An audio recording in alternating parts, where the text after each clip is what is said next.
అదృష్టం ఉన్నవాళ్ళే గెలుస్తారా? లేదంటే కష్టపడేవారు గెలుస్తారా? అందరికీ నమస్కారం. ఈరోజు మనం ఏం చెప్పుకోవాలనుకుంటున్నామంటే, చాలా సార్లు మనం వింటూ ఉంటాం. అదేంటంటే, వాడు చాలా అదృష్టవంతుడు. కానీ నాకంత అదృష్టం లేదు. వాడి టైం చాలా బావుంది. కానీ నా టైమే బాలేదు. ఇలా అనుకుంటుంటాం. అసలు నిజంగా అదృష్టం అంటే ఏంటి? లేదా దురదృష్టం అంటే ఏంటి? అవి 2 నిజంగా ఉన్నాయా అసలు? అనేది మనం ఈ వీడియోలో మనం తెలుసుకోబోతున్నాం. ఇప్పుడు సపోజ్ ఎవరైనా స్కూల్లో క్లాస్ ఫస్ట్ వచ్చాడంటే వాడు అదృష్టం బావుంది. అందుకే వాడు విన్ అయ్యాడు. ఫస్ట్ వచ్చాడు. అదే ఎవరైనా స్పోర్ట్స్‌లో ఏమన్నా విన్ అవుతే వాడు లక్ బావుంది. అందుకే వాడు గెలిచాడు అంటాం. ఎవరైనా బిజినెస్‌లో సక్సెస్ అవుతున్నారంటే వాడు అదృష్టం బావుంది అందుకే. ఇప్పుడు జనాలేంటంటే ఎవరైనా లాస్ట్ వచ్చి సక్సెస్‌ని చూసి దాన్నే మన సక్సెస్‌నే అదృష్టం అంటారు. అంతే తప్పితే దాని వెనకాల తను ఎంత కష్టపడ్డాడు, తన ప్రయాణం ఏంటి, అసలు దాని కోసం తను ఎంత స్ట్రగుల్ అయ్యాడన్నది ఎవ్వరు చూడరు. కానీ తను సక్సెస్ సాధించిన తర్వాత తన అదృష్టం బావుంది. అందుకే తను సక్సెస్ అయ్యాడు అనేసి అంటుంటాం. ఇప్పుడు అసలు దురదృష్టం అంటే ఏంటో చూద్దాం. ఏంటంటే కొన్ని సంఘటనలు మన లైఫ్‌లో నువ్వు అనుకోకుండా జరుగుతుంటాయి. ఫర్ సపోజు ఒక పేద కుటుంబంలో పుట్టడం, అది మనం ఊహించలేం. కానీ కొన్ని సిట్యుయేషన్‌లో అలా అవుతుంటది. పేద కుటుంబంలో పుట్టడం, ఇంకా ఏదైనా అవకాశాన్ని మనకు చేయి వరకు వచ్చిన అవకాశాన్ని అప్పుడే చేజారిపోవడం. ఇలా ఏదన్నా జాబ్ ఏమన్నా వస్తుందని అనుకునే లోపలనే తగ్గిపోవడం. ఇలాంటియి కొన్ని మన ప్రమేయం లేకుండానే జరిగిపోతుంటాయి. ఈ ప్రపంచంలోను ఇద్దరు వ్యక్తులు ఒకే పరిస్థితుల్లో ఉన్నా గాని, వారి జీవితం అనేది వేరు వేరు దిశల్లో వెళ్తూ ఉంటుంది. అప్పుడు మనం అనుకుంటాం. ఎవరైతే సక్సెస్ సాధించారో వాళ్ళనంటాం. వాడు చాలా అదృష్టవంతుడు. అందుకే వాడు విజయం సాధించాడని. ఎవరైతే జీవితాంతం అలా క సక్సెస్ కోసం పోరాడుతూనే ఉన్నాడో అతన్ని చూసి మనం అంటాం. పాపం నువ్వంతా వాడి దురదృష్టం. అందుకే వాడు విన్ అవ్వలేకపోయాడు. వాడితో పాటు ఉన్నవాడు సక్సెస్ అయ్యాడు అనేసి అంటుంటాం. కానీ నిజంగా మిమ్మల్ని నేను సూటిగా ఒక ప్రశ్న అడుగుతాను. ఏంటంటే అసలు నిజంగా అదృష్టం అనేది ఉందా? నిజంగా దురదృష్టం అనేది ఉంటుందా? అసలు ఏంటంటే ఎవరైనా సక్సెస్ సాధించారంటే అది వాడి అదృష్టం. తనకి ఏదైనా అవకాశం వచ్చిందంటే వాడు అదృష్టవంతుడు. ఇప్పుడు బయట ఎక్కడికన్నా వెళ్తున్నప్పుడు తనకి ఏదన్నా చిన్న ప్రమాదం ఏమన్నా జరిగితే అది దురదృష్టం. అసలు అదృష్టానికి, దురదృష్టానికి ఏమన్నా చిన్నదనం ఉందా? ఎందుకంటే ఒకడు ఎంతో కష్టపడి తన రాత్రింబవళ్ళు నిద్ర మానుకుని బోలెడు కష్టపడి విజయం సాధిస్తే అందరూ కూడా తన సక్సెస్ చూసి వాడు చాలా అదృష్టవంతుడు. అందుకే తను అలా విన్ అయ్యాడంటాం. అదే బయటకి ఎవరన్నా వెళ్తున్నప్పుడు తనకి ఏదైనా చిన్న ప్రమాదం జరిగితే అంతా వాడు దురదృష్టం అంటాం. అసలు ఇవన్నీ ఏంటంటే మన పరిస్థితులను మనకు మంచి జరిగితే అది అదృష్టం అని, ఏదైనా చెడు జరిగితే అది దురదృష్టం అనేసి అన్న మైండ్ సెట్‌లో మనం ఉన్నాం గాబట్టి, ఈ 2 అనే ఉన్నాయి. అంతే తప్పితే అవి మనకి పరిస్థితులను బట్టి మనకు మనం పెట్టుకున్న పేరు. అసలు మనం ఏంటంటే ఈ మనుషులందరూ కూడా ప్రతిదానికి ఏదో ఒక కారణం వెతుకుతూ ఉంటారు. ఇప్పుడు సపోజ్ ఒక వ్యక్తి ఉన్నాడు. తను ఎగ్జామ్‌లో ఫెయిల్ అయిపోయాడనుకోవచ్చు. అప్పుడు తనేమంటాడు? నా టైం బాలేదురా అంటాడు. కానీ నిజానికి తనకి టైం బాలేదా? లేకపోతే తను చదవకపోవడం వల్ల ఫెయిల్ అయ్యాడా? ఇప్పుడు మనం ఇయన్నీ ఎలా చేస్తున్నామంటే, మనం నిజాన్ని ఒప్పుకోలేము. నేను కష్టపడలేదు. నాకందుకే ఈ విజయం రాలేదనేసి అనడం. ఎందుకంటే ఈ సింపుల్‌గా నా అదృష్టం బాలేదు. నా టైం బాలేదు. ఇలా అంతా కూడా ఇలా కొత్త కొత్త పేర్లు పెట్టుకొని ఆటిల మీద తోసేస్తుంటారు. నిజానికి అవి మన మైండ్‌కి మనం చేసే చిన్న మోసం లాంటిదంతే. ఎందుకంటే యాక్చువల్లీ మనకు తెలుసు. నేను చేయకుండా నేనేం కష్టపడకుండా అది నేనెలా సాధిస్తాను అన్నది మనకు తెలుసు. కానీ ఓడిపోతే మాత్రం అది ఎప్పటికి ఒప్పుకోరు. ఏంటంటే నా అదృష్టం బాలేదు. అందుకే నాకు రాలేదు అంటారు. కష్టపడకుండా మనకు అదృష్టం ఎక్కడి నుంచొస్తుంది? ఏదన్నా మనం కష్టపడితేనే కదా! ఇప్పుడు ఎవరైనా ఒకరు చాలా కష్టపడి ఏదైనా సాధించాడంటే తన అదృష్టం బావుంది. నిజానికి ఒక్కసారి మైండ్ పెట్టి ఆలోచించండి. నిజంగా అసలు అదృష్టం వల్లే తను విన్ అయ్యాడా? లేపోతే రాత్రింబగళ్ళు కష్టపడి పని జేసి విన్ అయ్యాడా? అలాగే చాలా మంది బయటికి వెళ్ళేటప్పుడు హడావిడిగా ఆఫీస్‌కెళ్ళేటప్పుడు అయిపోయిన తర్వాత ఏదైనా వర్క్ ఉండి కంగారుగా ఇంటికొచ్చేద్దారనేసి ముందు వెనక ఏం చూసుకోకుండా ప్రమాదాలు చేస్తూ ఉంటారు. అప్పుడేమంటాం? అంతా వాడి దురదృష్టం అంటారు. నిజంగా అది వాడి దురదృష్టమా? లేదంటే వాడి నిర్లక్ష్యమా? ఏది చూసుకోకుండా సడెన్‌గా అంటే మోస్ట్ ఆఫ్ ది అవ్వచ్చు. కానీ ఎక్కువ శాతం ఈ కుర్రోళ్ళేంటంటే నేను అందరికంటే ముందెళ్ళిపోవాలి, ఇయి చేయాలనేసి వాళ్ళు కావాలని చేస్తుంటారు. కానీ అది ఒప్పుకోరు. ఎందుకంటే దురదృష్టం అనే మాట ఉంది కదా! దాని మీదేసేస్తే ఒక మాటతో అయిపోతుంది.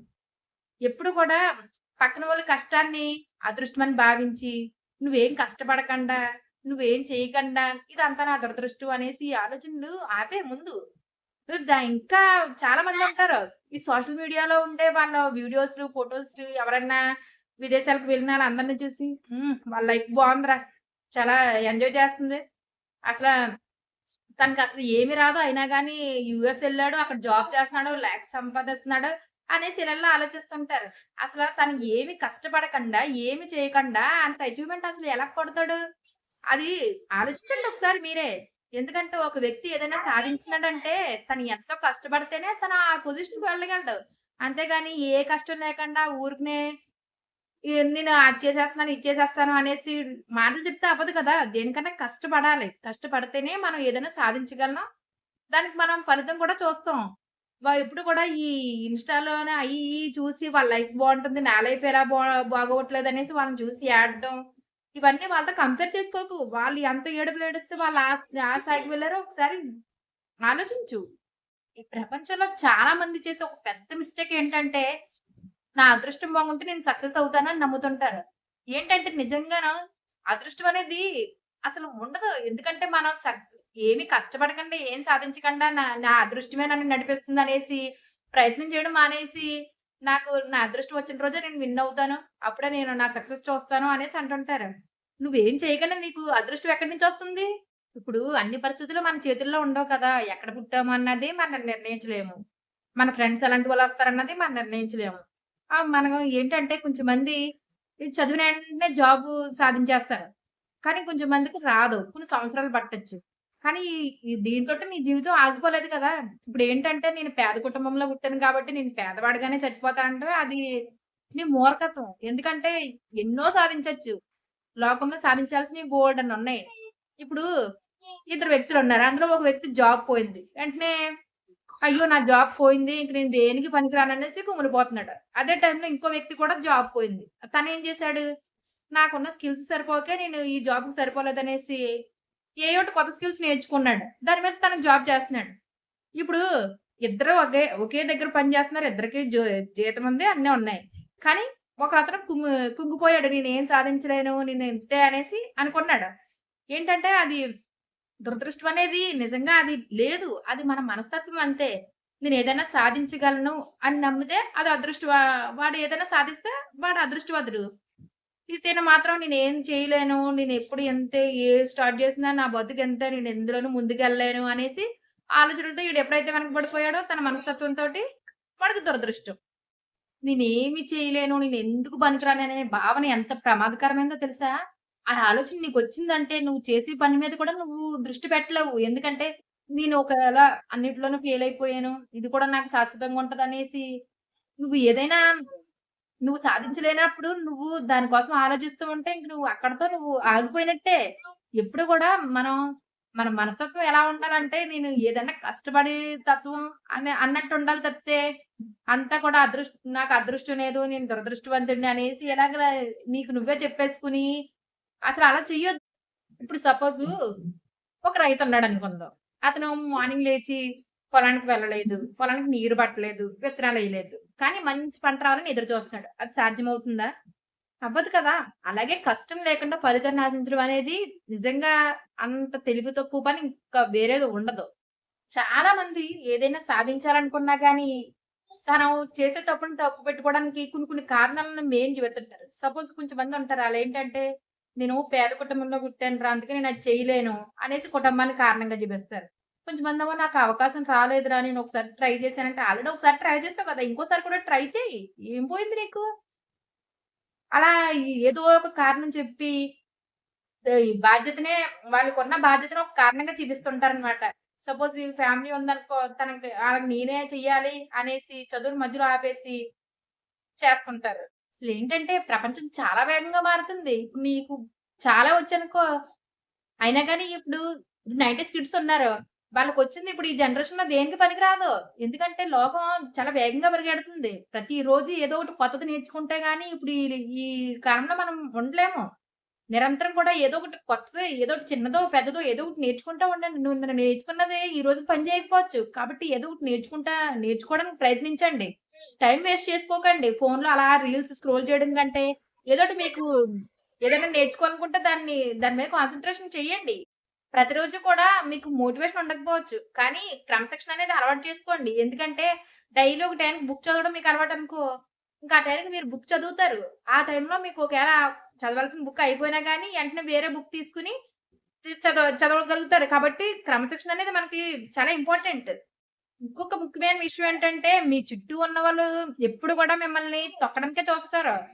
కాబట్టి నువ్వు ఎదుగుతుంటే తను "అరే! నువ్వు ఎదుగుతున్నావా? సరే ఎదుగు" అనేసి నీకు సపోర్ట్ చేయరు. నీ ఎనకాల నవ్వి "నువ్వు అది చేయలేవురా! అది నీ వల్ల కాదురా" అనేసి మనల్ని డిస్కరేజ్ చేస్తూ ఉంటారు. కాబట్టి ఎప్పుడు కూడా నీ చుట్టూ ఉన్న వాళ్ళని నువ్వు అసలు ఒకసారి గమనించు.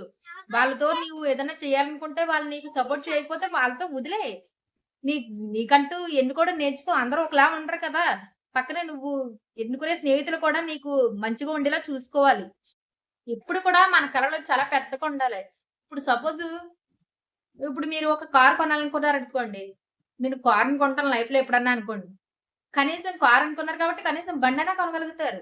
అదే బండే కొనాలనుకోండి. కనీసం సైకిల్ అన్నా కొనగలుగుతారు. కాబట్టి మనది ఎప్పుడు కూడా రిచ్‌గా ఉండాలి ఆలోచన. అలాగనేసి అత్యాశలకు పోకూడదు. కొనేమన్నామని కొనేయడం గాదు. అంటే మీ గమ్యం ఎప్పుడైతే పెద్దగా ఉంటుందో, కనీసం దాన్ని రీచ్ అవ్వడానికి సగం దూరమన్నా రోజు చిన్న చిన్న అడుగులేసుకుంటే సగమన్నా కొంచెం ముందుకు వెళ్ళగలరు. అసలు ఫైనల్‌గా నేను చెప్పాలనుకున్నదేంటంటే, కష్టప కష్టపడి సాధించాలి ఏదైనా గాని. ఏదైనా కష్టపడి సాధిస్తే అదే అదృష్టం. మనం ఏదైనా చేయగలిగి కూడా నాకు చేయకుండా టైం వేస్ట్ చేసేదే దురదృష్టం. కాబట్టి నిన్ను నువ్వు నమ్ము. నేనేదైనా చేయగలనని నువ్వు నమ్మితే అది నీకు అదృష్టమే. ఇప్పటికైనా ఆ మాటలు ఆపేయండి. నా అదృష్టం లేదు, నాకంతా దురదృష్టమే అని. ఎందుకంటే అవి 2 మనతో ఉండే మనతో పాటు ఉండేలాగా ఉండవు. ఎందుకంటే ఆటిలకేమన్నా సరదా. అదృష్టం ఎప్పుడు నీతోటే ఉండి, దురదృష్టం ఎప్పుడు నీ అంటే ఉండడానికి అవి జస్ట్ మనం పెట్టుకున్న పదాలంతే. నువ్వేదైనా సాధించి చూడు, అప్పుడు నిన్నే అందరూ అదృష్టం అంటారు. నువ్వేదైనా సాధించకుండా ఉండి చూడు, అప్పుడు నిన్నే పరమదరిద్రుడు వాడంత దురదృష్టవంతుడు ఎవడు ఉండడని. ఏదైనా మన చేతుల్లోనే ఉంటుంది. మన కష్టం, మన పట్టుదల, మన ఏమి లేకుండా మనం ఏది సాధించలేము. కాబట్టి అదృష్టం, దురదృష్టం అనే పదాలను మానేసి కష్టం చెయ్యి. కష్టపడు. కష్టపడితే ఆటోమేటిక్‌గా అదృష్టం అనేది నీ ఎంట వస్తుంది. ఎప్పటికైనా లేచి నిలబడు.